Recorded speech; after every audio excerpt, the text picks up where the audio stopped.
Everyone, and thank you for joining us today. My name is Peter Mazza. I'm the First Assistant United States Attorney for the Southern District of California. Today I'm joined on the dais by Carlos Canino, Special Agent in charge of the Los Angeles Field Division for the Bureau of Alcohol, Tobacco, Firearms, and Explosives, and Todd Hemmen, Assistant Special Agent in charge, San Diego Field Office from the Federal Bureau of Investigation. And also with us at the end are our two lead prosecutors in this case, Andrew Hayden and Nick Pilchak. We are here today to announce the indictment of 5 individuals, including former San Diego County Sheriff's Department Captain Marco Garmo, for a variety of charges related to gun trafficking, drug trafficking, and the obstruction of justice. In addition to Mr. Garmo, the 23-count indictment that was sealed earlier this morning in federal court charges Sheriff's Department Lieutenant Fred Magana, Leo Hamel, Giovanni Tilotta, and Waiel Anton. Related to today's charges, and I'll say more about this in a few moments, defendants Hamel and Magana earlier this morning entered pleas to aiding and abetting Captain Garmo's illicit firearms trafficking business. Defendants Garmo and Anton were arrested by federal agents this morning and are scheduled to be arraigned in federal court at 2 p.m. this afternoon. Defendant Tilotta is not yet in custody. At the heart of this indictment, the 5 defendants are charged with the operation and support of Mr. Garmo's illicit gun trafficking business. The indictment alleges that Mr. Garmo abused his position of public trust as a Sheriff's Department captain in charge of the Rancho San Diego Division. In doing so, he purchased and sold over 100 firearms, dozens of which were off-roster handguns.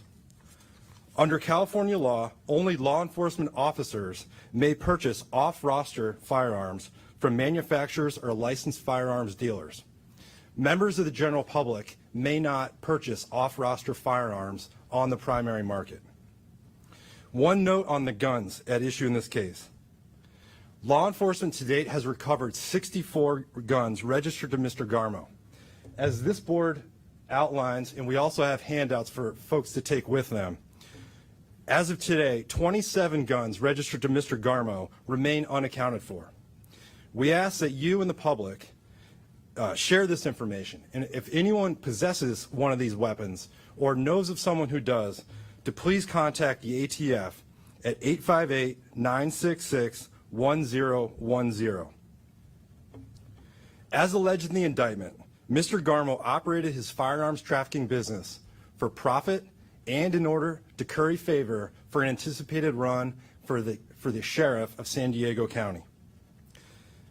The indictment further alleges that the other defendants named assisted Mr. Garmo in the operation of his illicit business in a number of ways, to include engineering of straw purchases of firearms, backdating paperwork to avoid California's 10-day waiting requirement, and assisting certain customers of Mr. Garmo to obtain sought-after concealed weapons permits on an expedited basis through illicit cash payments to at least one employee in the Sheriff's Department. This cash payment advanced the time required to wait for a concealed weapons permit by several months. Second, the indictment also charges Mr. Garmo with aiding and abetting the distribution of marijuana. Specifically, Mr. Garmo, again, while serving as a captain in the Sheriff's Department and in charge of the Rancho San Diego Station, tipped off the operators of an unlicensed marijuana dispensary in Spring Valley to a planned law enforcement action that was to be taken place the next day. Upon receiving the tip, as alleged in the indictment from Mr. Garmo, the owners of the dispensary, which included Mr. Garmo's cousin, directed the removal of all marijuana, related paraphernalia, and cash from the dispensary. It was shut down in a matter of hours. According to the indictment, when Mr. Garmo was told the following day that the operation had been called off, phone records show that he again reached out to his family member, and the unlawful dispensary was back up and running in a matter of hours. Regarding Mr. Hamel's plea, earlier this morning, as I mentioned a second ago, Mr. Hamel admitted in federal court that he knowingly aided and abetted Mr. Garmo's unlawful firearms trafficking business. Specifically, Mr. Hamel told the court that he engaged in multiple straw purchases with Mr. Garmo. He also admitted to planning with Mr. Tilotta, defendant Tilotta, to create false records to make it appear that Mr. Garmo was purchasing guns for himself when in truth and fact, Mr. Hamel was always the intended recipient of those firearms. Again, these transactions exclusively involved off-roster firearms, which on the primary market were only available to law enforcement officers like Mr. Garmo. Mr. Hamel further admitted in his plea agreement that he assisted Mr. Garmo's illicit business by engaging in sham loans. Specifically, Mr. Garmo would loan a gun to Mr. Hamel, but do so in exchange for cash and for an indefinite period of time. These transactions were sales in all but name. For example, in one email contained in Mr. Hamel's plea, Mr. Hamel told Mr. Garmo, quote, "I'll stop by Saturday and drop off the money and pick up the guns. If you want to handwrite a letter stating I'm borrowing them, that would be good," end quote. Mr. Hamel added, "The letter should include a serial number for the guns, but no date." In all, Mr. Hamel admitted today to purchasing or otherwise acquiring from Mr. Garmo 18 off-roster handguns. Mr. Hamel admitted that part of the benefit to Mr. Garmo in exchange for the firearms was the prospect of Mr. Hamel's support of Mr. Garmo in his anticipated run for sheriff of San Diego County. Finally, as part of his plea, Mr. Hamel has agreed to forfeit over 200 firearms that were seized from the Leo Hamel Fine Jewelers business establishment earlier this year. 11 of the over 200 guns seized from Mr. Hamel were registered to Mr. Garmo. In addition, Mr. Hamel has agreed to forfeit over 100,000 rounds of ammunition as part of his plea. Regarding Mr. Magana's plea, in his plea, Mr. Magana also admitted to aiding and abetting Mr. Garmo's illicit firearms trafficking business. Specifically, Mr. Magana admitted to engaging in multiple straw purchases of guns, where he purchased them knowing that Mr. Hamel, in fact, was the true buyer. Mr. Magana also took steps to conceal Mr. Garmo's illicit business while they were both active sheriff's deputies. For example, in his plea agreement, Mr. Magana admitted to writing the following to Mr. Garmo, quote, "Give me a list of the stuff, that is, guns, you want to sell, and I'll keep your name out of it until they are ready to pull the trigger," end quote. Ladies and gentlemen, today's charges demonstrate that we will not tolerate the abuse of public trust and those who abuse their positions of public trust for their own personal gain.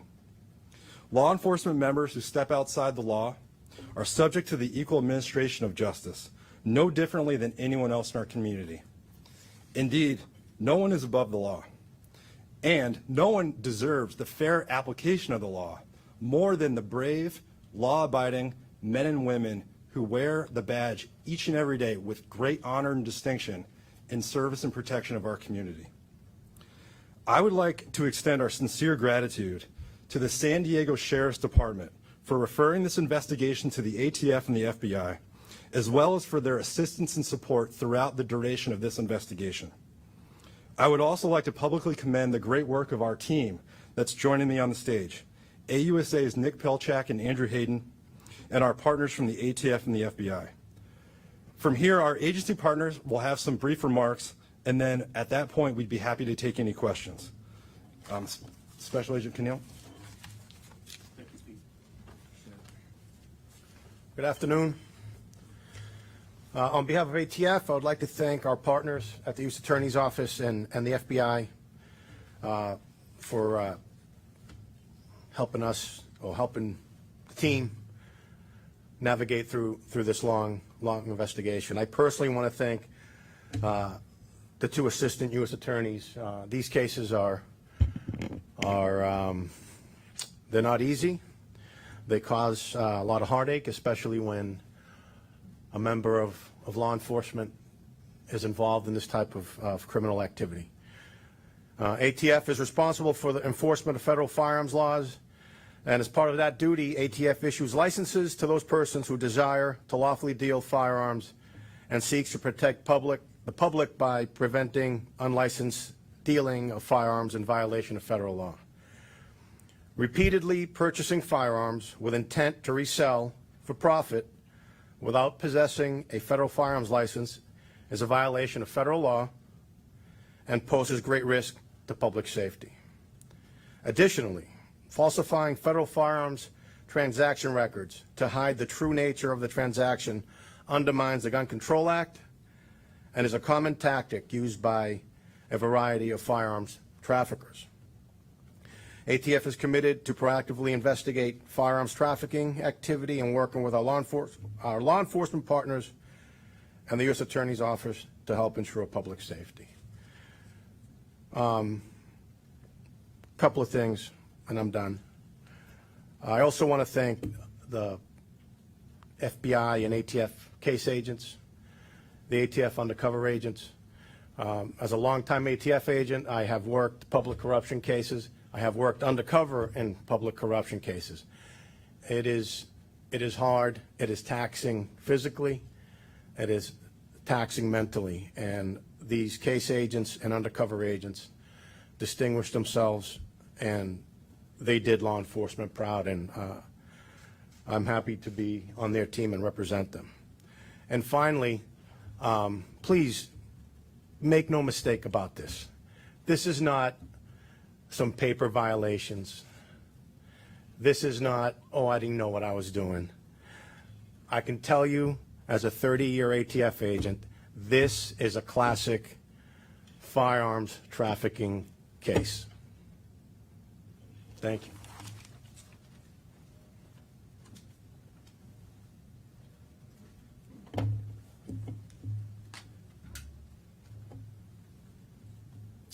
Good afternoon.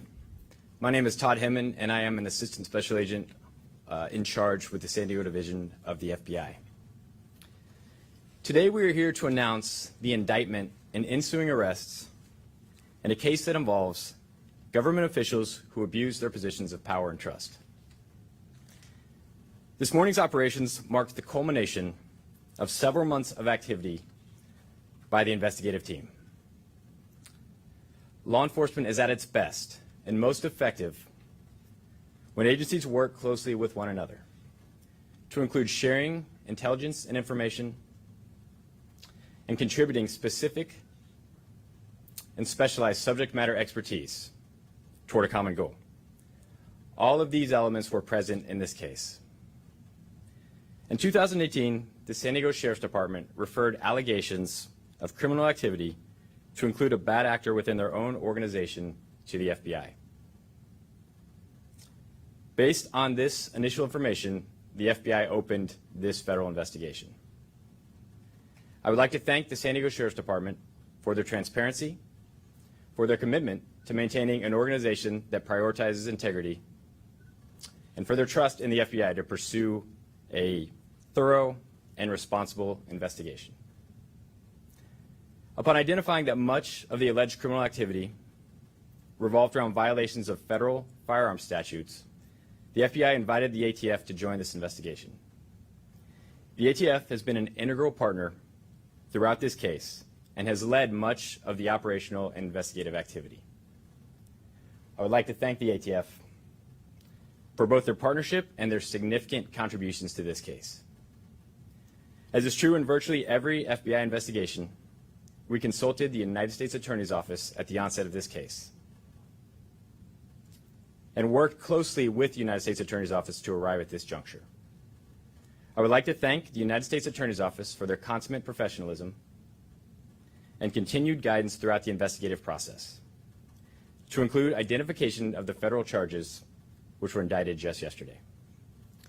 And finally, I would like to publicly acknowledge the contributions of my own personnel, to include the FBI case agents, professional support staff, and supervisory special agent, who lived and breathed this case many days for the past several months. In my opinion, they did an outstanding job and are a big part of the reason that we stand here before you today. Inherent to our nation's justice system is the principle that law enforcement officers be trustworthy in their positions and uphold the law themselves. The vast majority of law enforcement officials are honest and committed to serving their fellow citizens. Unfortunately, a small percentage abuse the public trust.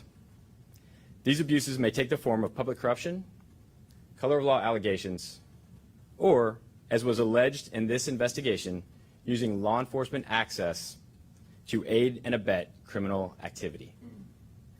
It is through such abuses that public confidence in law enforcement is eroded, making the jobs of honest law enforcement officers all the more difficult.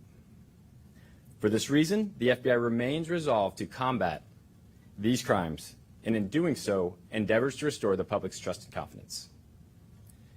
In the case for which we are here today, as the indictment alleges, former San Diego Sheriff's Department Captain Marco Garmo used his position of trust to receive information on pending law enforcement operations and subsequently alerted the investigative subjects. As you will read from the indictment, Garmo allegedly alerted marijuana dispensary owners of pending law enforcement operations on at least 2 occasions. When questioned by federal investigators, Garmo denied tipping the dispensary owners, resulting in a separate charge as part of the indictment. In addition to the erosion of public trust, communication of pending law enforcement operations to investigative subjects has the potential to put the safety of law enforcement officers at risk. This is unacceptable. Law enforcement is a dangerous occupation, and Garmo's alleged actions significantly increase the risks to all law enforcement officers involved in the referenced enforcement operations. This investigation is one example of the great work conducted by the men and women of the FBI, working in close coordination and collaboration with our partners. Rooting out abuses of public trust can be exceptionally difficult, but it is a mission for which the FBI is well suited and uniquely qualified. The FBI is committed to investigating all potential federal crimes, including any form of public corruption or abuse of authority, as we have shown here today with this important case. Thank you.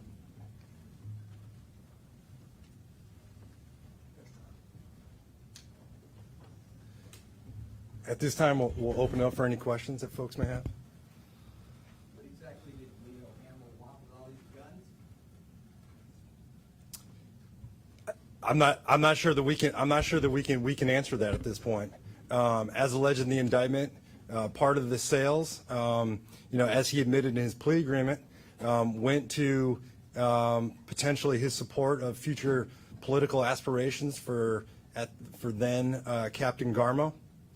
But beyond what his personal interests were in these firearms, I don't think we know. Do we know who or where these guns were being sold to? Nick, do you want to handle this one? Sure.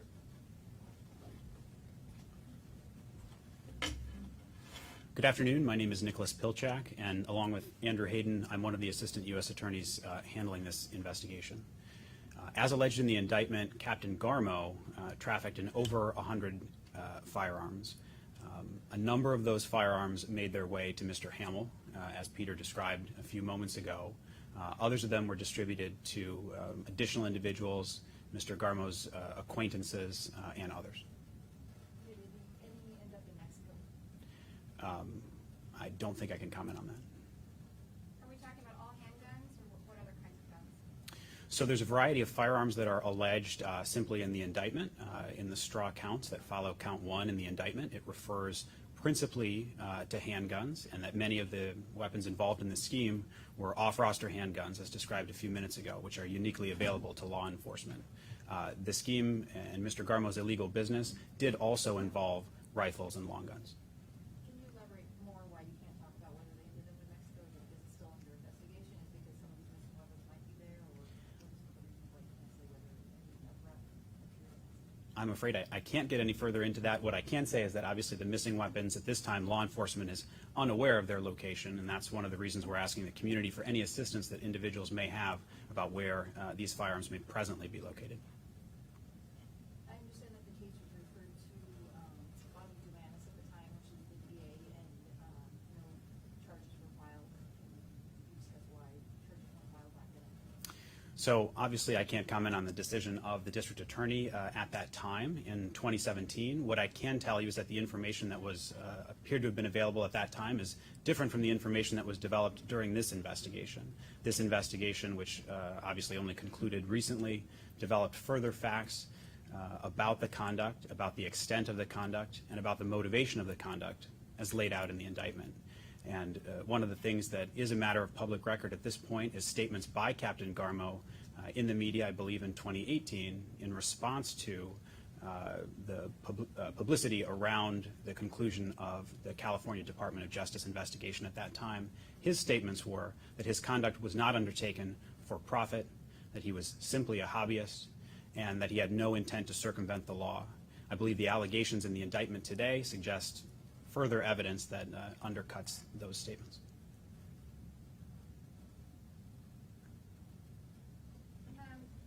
This Anton guy, can you explain where he fits in? Is he this consulting business? I don't, it's really vague. Is he just like kind of a friend who helped out with this?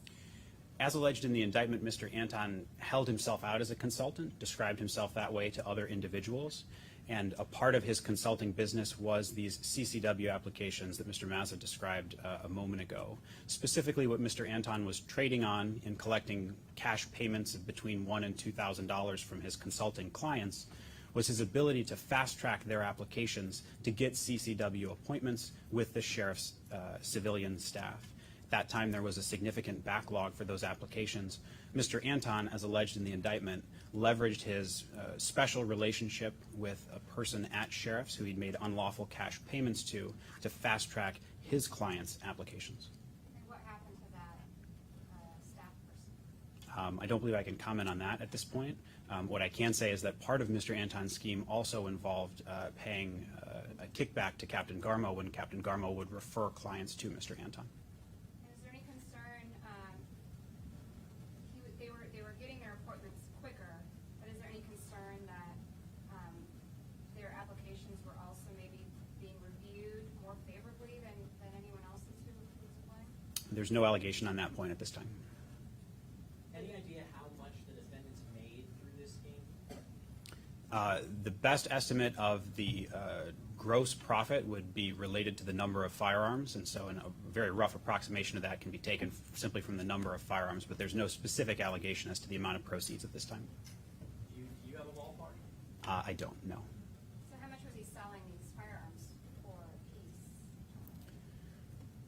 Based on the special privileges available to law enforcement and the California roster prohibition, which meant that only law enforcement had access to these guns, Captain Garmo was able to take advantage of sort of a price premium that he could charge, especially for off-roster handguns.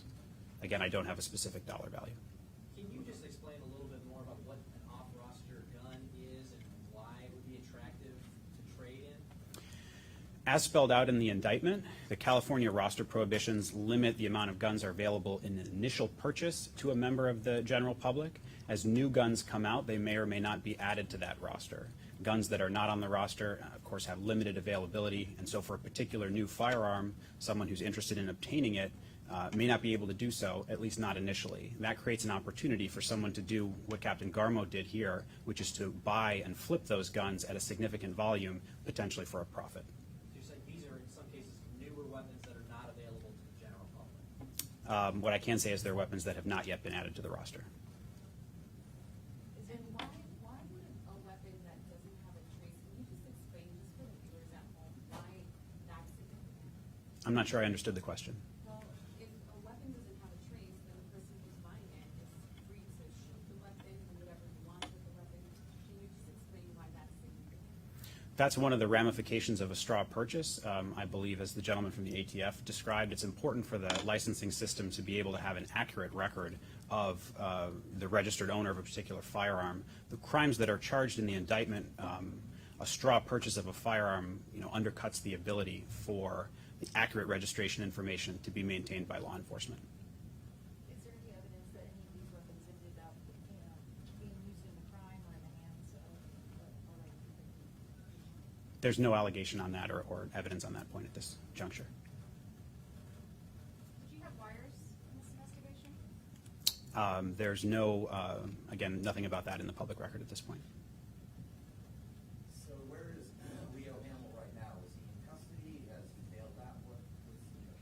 Mr. Hamill made an initial appearance and entered a guilty plea earlier this morning. The court granted him a $250,000 bail. He's currently not in custody, correct? There's been a number of these cases in Southern California recently. Can you speak to why, or if there's something that should be done for people? I can't speak to the underlying motivation of the crimes any more than I have, or a potential legislative fix, but you're certainly right. I believe there was a jury trial verdict rendered earlier this week on two police officers in the Central District. And then how many CCWs are we talking about with abstract? Again, I'm not sure that there's evidence of that in the public record at this point. Just a number, multiple? The indictment refers to multiple, yes.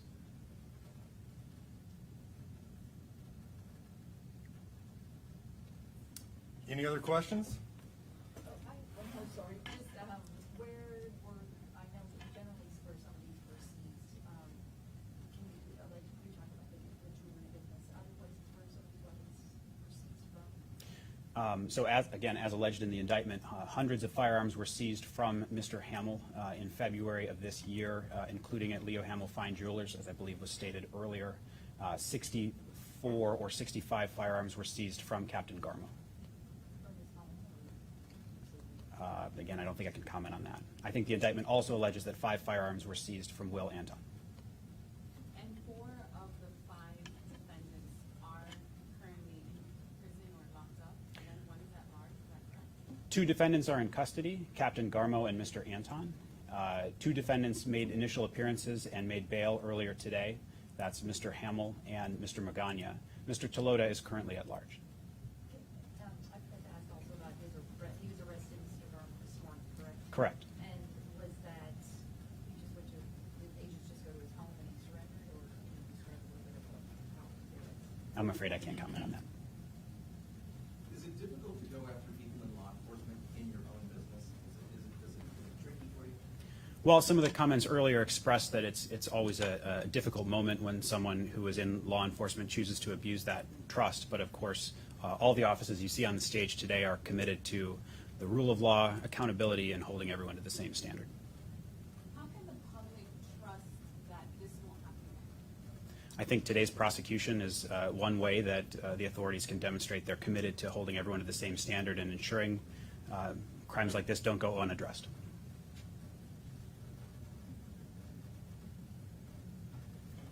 Thanks, everyone.